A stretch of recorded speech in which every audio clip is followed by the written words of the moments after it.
लेकिन हमने 90 से वो काम बंद कर दिया पूरा। अब इसको वैष्णव रूप दे दिया गया। मतलब ये मंदिर में ही बलि प्रथा थी। हाँ, हम हरिद्वार में देख सकते हैं। ये अक्टूबर नवंबर के जो मौसम रहता है उस समय ये मौसम साफ रहता है जी। उस समय यहाँ से दिखता है जब नवरात्र आते हैं अक्टूबर में 4 दिनों तक। मेरा नाम संजय मठ है। मैं एक थिएटर आर्टिस्ट हूँ। आप कह सकते हैं कि रंगमंच मेरी जिंदगी है। साथ ही मैं A grade radio drama artist हूँ। रेडियो जॉकी बनना मेरा जुनून था और थिएटर आर्टिस्ट बनने का मेरा शौक।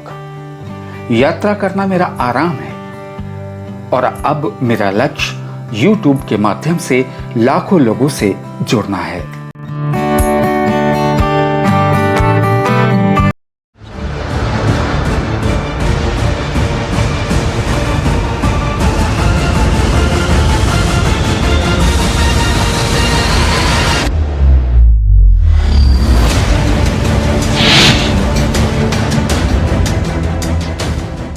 My dearest and nearest friends, welcome back to my YouTube channel The White Thoughts।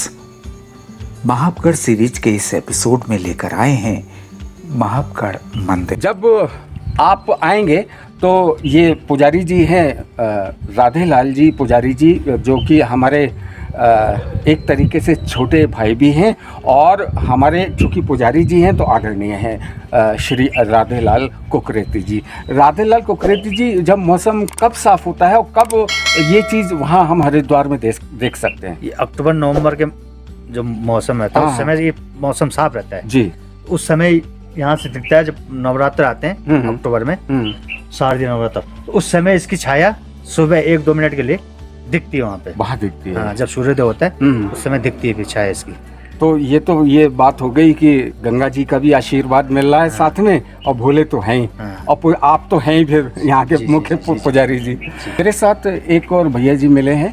कहाँ से आए हैं और क्या नाम क्या है आपका? जी, मेरा नाम गौरव नेगी है और मैं यहाँ से 25 किलोमीटर आगे कांडी गांव से आया हूँ और मैं आता रहता हूँ मंदिर में जी।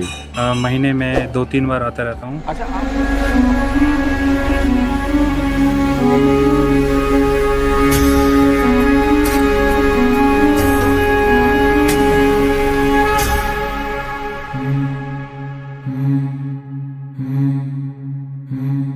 नमामि शमीशान निर्वाण रूपं विभुं व्यापकं ब्रह्मवेद स्वरूपम्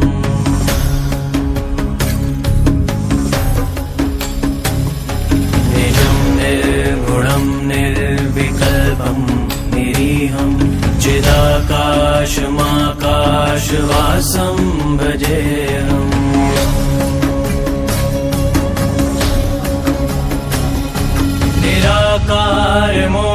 निराकारमोङ्कारमूलं तुरीयं गिरा ज्ञानगोतीतमीशं गिरीशम्।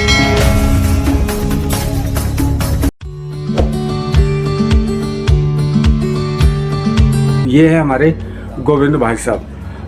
गोविंद भाई साहब परिवार के व्यक्ति हैं जगदीश चंद्र कुकरेती जी के, और उन्हीं के परिवार से जो भी यहाँ पुजारी होते हैं वही होते हैं। माता रानी के इस मंदिर के मुख्य पुजारी हैं श्री गोविंद भाई साहब, जो कि उसी परिवार से हैं जो यहाँ के पुजारी होते हैं। गोविंद भाई साहब, माता के इस मंदिर में आप कब से सेवक हैं? मुझे तो कम से कम 70 साल की उम्र हो गई मेरी। हाँ, तो जब से मैं होश संभाल होगा तब से मैं मंदिर में ही हूँ। अच्छा, तो माँ की सेवा करने के बाद आशीर्वाद के रूप में जो आपने मन से मांगा होगा, माँ ने पूरा किया होगा? बिल्कुल, उन्हीं के चरणों की कृपा से हम भोजन कर रहे हैं। अच्छा, तो ये भी हमारे दर्शकों को बताइए, व्यूअर को बताइए कि महाबगढ़ का जो यहाँ मंदिर है ये 52 गढ़ों में एक है। इस 52 गढ़ों में सबसे ऊंचा गढ़ है। पौराणिक महत्व क्या है? पौराणिक महत्व ये है इसकी कि ये जो है जो टेरे नरेश जो थे ना, उनके 52 गढ़ थे। ठीक है ना, वो राजा थे। गढ़ का मतलब गढ़ से हमारा गढ़वाल बना जी, नहीं सुने बात। तो जो राजा जो थे ये इस प्रकार से समझो, माल गुजारी समझो, जो कि लोगों से कर वसूल करके राजा के खजाने में भेजते थे। तो ये जो है असवालों का वो था इष्ट देवी, ठीक है ना। तो पहले जो भी यहाँ का पूजा का सामान आता था सब उन्हीं के यहाँ से आता था, लेकिन उनके मतलब परिवार समापन हो गया। उनके जो रिश्तेदार जो थे नाली में रहते थे विष्ट लोग, बाद में मतलब भविष्य में उनके उन्हीं के घर से सारा तेल जो भी यहाँ सामान आता था पूजा का पूरा उन्हीं के घर से आता था। लेकिन अब सम्मति का यहाँ मतलब 95 से सम्मति बन गई यहाँ, तो जो भी कार्यक्रम जो भी होता है सब मंदिर के सम्मति द्वारा होता है। और ये बहुत पौराणिक तीर्थ है, आज से नहीं बहुत पौराणिक तीर्थ है। और ये है सिद्ध बाबा का मंदिर जी, यानी माप ठाकुर, वैसे इसको गढ़वाली भाषा में कहते हैं धौड़े माप, जो कि मतलब गांव में कोई समस्या आती थी तो आवाज देते थे कि भाई तुम्हें इसी समस्या आने वाली तुम संभल जाओ, ये इसको धौड़े माप कहते हैं। और वैसे मतलब हिंदी में रूपांतर में ले तो बुलंद माप मतलब बोलने वाला माप जी। तो ये सिद्ध बाबा का मंदिर है। और ये मंदिर जो था काली का था, पहले यहाँ पर अष्टबलियां चलती थी, अच्छा, ठीक है ना। लेकिन हमने 90 से वो काम बंद कर दिया पूरा, अब इसको वैष्णव रूप दे दिया गया। मतलब ये मंदिर में ही बलि प्रथा थी। लेकिन 90 के बाद हमने इसे बंद कर दिया। अब यहाँ जो है जो पूजा होती है सिरपल के द्वारा होती है, हवन होता है। और हवन के बाद जो मतलब दो हमारे यहाँ नवरात्र मीन होते हैं, एक श्राद्ध नवरात्र और यही चैत्रीय नवरात्र। तो चैत्रीय नवरात्रों में मतलब जो है रामनवमी तक चलता है, और जो क्या श्राद्ध नवरात्र तो दशहरा तक चलता है। लेकिन हमारे यहाँ पूजा जो चलती है अष्टमी तक चलती है।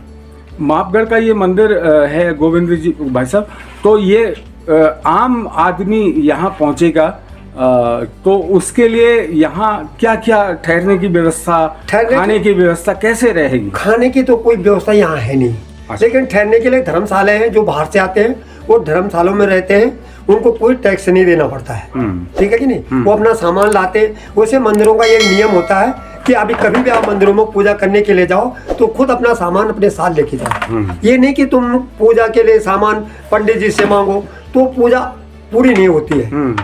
पूरी पूजा वही होती है जो तुमने अपने उससे श्रद्धा से किए। कहते हैं अगर श्रद्धा है तो कोई कार्य करने चाहिए, अगर श्रद्धा नहीं है तो उस कार्य को कभी नहीं करने, उसमें विघ्नता आती है, वो पूर्ण नहीं होता है। तो यहाँ जो भी मतलब यात्री आते हैं बाहर से, वो रात्रि विश्राम की धर्मशाला है, वहाँ ठहर सकते हैं। हाँ, वो ठहरते हैं। भोजन की अब बात वर्तमान में ये है कि मतलब ये बाबा जी हैं, उनके यहाँ भोजन की व्यवस्था हो जाती है। लेकिन मंदिर की तरफ से कोई व्यवस्था, क्यों मंदिर में रात्रि को कोई रहता नहीं है। जी जी जी। पुजारी सुबह 8 बजे आते हैं और शाम को 5 बजे चले जाते हैं, ठीक है ना। प्रभु का आशीर्वाद लेने के लिए अगर हमारे व्यूअर आना चाहते हैं महापगढ़, तो गोविंद भाई साहब ने बता दिया है कि वो कैसे आ सकते हैं। अगर मान लीजिए कोई दिल्ली का व्यक्ति यहाँ आना चाहता है, वो कैसे आएगा? आने के लिए उसके पास साधन है। हम नीचे मतलब कोटद्वार से मतलब आपके पौखाल, कांडाखाल, पौखाल, नालीखाल से रोड कटती है महापगढ़ के लिए जी। एक रोड सीधे हरिद्वार नीलकंठ निकल जाती है, वहीं से जो रोड कटती है वो सीधे कमेडी खाल आते हैं। कमेडी खाल से सीधा मतलब 900 मीटर दूरी पर मंदिर है महापगढ़ जी, ठीक है कि नहीं। और वैसे वर्तमान में तो अब वो भी बना, रिसोर्ट बना हुआ है प्रशांत बडूनी का। तो लोग जो आते हैं रात्रि को वहाँ रहते हैं, सुबह दर्शन करते हैं और फिर वापस चले जाते हैं। और एक मैं और बता दूं, यहाँ जो सच्चे आदमी से आता है, मैं इसमें कोई झूठ नहीं है, उसकी मनोकामना चलती चलती पूरी हो जाती है। जो सच्चे आत्मा से लगन से आता है, क्यों ये सिद्ध बाबा है और ये सिद्ध बाबा उसकी मनोती पूरी करता है। हमारे यहाँ क्या होता है, कोई भी कार्य होता है तो हम पहले भेले निकालते हैं। वास्तविक यहाँ का जो मेन चीज है, यहाँ मतलब आटा, चावल और गुड़। आटा से मतलब जो है रोड बनता है, और चावल जो होते हैं जो यहाँ पर रहते हैं वो भोजन करते हैं। लेकिन सबसे पहले उसको सिद्ध बाबा को भोग लगाते हैं। आप जो भी चीज सामान लाए अपने साथ में, उसका भोग पहले सिद्ध बाबा को लगेगा और उसके बाद उसको ग्रहण करेंगे। और सिद्ध बाबा ये है कि आप सच्चे आदमी से जो मांगोगे, सत्य है, मैं बुलंद इसमें आपकी कसम खा के कर रहा हूँ, उसकी मनोकामना परिपूर्ण होती है। लेकिन जिसके मन में धुकधुकीपन रहता है, मतलब होगा नहीं होगा तो कभी नहीं होता, बिल्कुल ये सत्य है। और ये आज नहीं बहुत पौराणिक है। मैं कहना चाहूँगा कि गोविंद भाई साहब ने जैसा बताया कि आप सच्चे मन से आइए, सच्चे मन से आएंगे तो बाबा आप जो भी मांगेंगे वो पूरा होता है। 100% गारंटी है। हमारे पुजारी जी हैं गोविंद भाई साहब, माता रानी के इस मंदिर के। तो ये समझ लीजिए कि मैं कम से कम 5वीं बार यहाँ आया हूँ। अपने व्यूअर को जो अनएक्सप्लोर प्लेसेस है उनको दिखाने के लिए यहाँ आया हूँ। भगवान भोले का ये स्थान है। और गोविंद भाई साहब मेरे पूर्व परिचित हैं। गोविंद भाई साहब से मैं पहले से जानता हूँ इनको, और इनके जो मुखार बिंदु से इनके द्वारा जो शब्दावली आप लोगों ने सुनी कि आप प्रभु से जो मांगेंगे वो अवश्य पूरा होगा, तो आइए ना उत्तराखंड के महाबगढ़ आइए और प्रभु का आशीर्वाद लीजिए, जो मांगेंगे वो मिलेगा। जय भोले की।